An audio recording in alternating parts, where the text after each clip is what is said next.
The appetite for electric cars is driving a boom in small-scale cobalt production in the Democratic Republic of Congo, where some mines have been found to be dangerous and employ child labor. Production from so-called artisanal mines probably rose by at least half last year, according to the estimates of officials at three of the biggest international suppliers of the metal, who asked not to be named because they're not authorized to speak on the matter. State-owned miner Gecamines estimates artisanal output accounted for as much as a quarter of the country's total production in 2017. That's a concern for carmakers from Volkswagen AG to Tesla Inc., who are seeking to secure long-term supplies of the battery ingredient but don't want to be enmeshed in a scandal about unethical mining practices. Tech giants including Apple Inc. and Microsoft Corp. endured bad publicity after a 2016 Amnesty International report said children were being sent down some Congolese mines to dig for cobalt destined for their gadgets. Pit and tunnel collapses killed dozens of workers in 2015, the advocacy group said. Cobalt has tripled in value in the last 18 months as the rise of electric vehicles intensifies competition for scarce resources. Two-thirds of the world's supply comes from Congo, the second poorest nation. The boom in the metal, currently trading above $80,000 a metric ton, has triggered more mining in the cobalt-rich Katanga region, where sprawling hand-dug mines dot the landscape, and searching for ore is as commonplace as farming.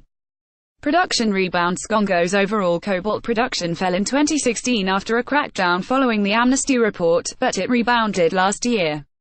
Shipments of cobalt hydroxide, a partially refined product that contains about one-third cobalt and is the main export product, climbed about 20% in 2017 to 269,254 tons, government statistics show. While output rose, production remained almost flat at the country's biggest mines, run by Glencore plc and China Molybdenum Co., according to the companies. The government's statistics show that much of the growth can be attributed to small and medium industrial producers, who often add artisanal cobalt to supplies from their own mines to make cobalt hydroxide for export. Congo's Ministry of Mines estimates 86,923 tons of cobalt was produced last year.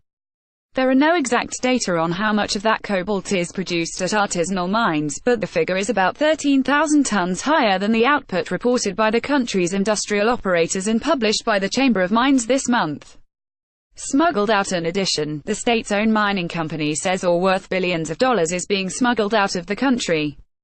About 20,000 to 30,000 tons of cobalt a year is being smuggled across the border into Zambia and not declared to Congo's export agencies, Gecamines' chairman Albert Yuma said in an interview in Cape Town this month.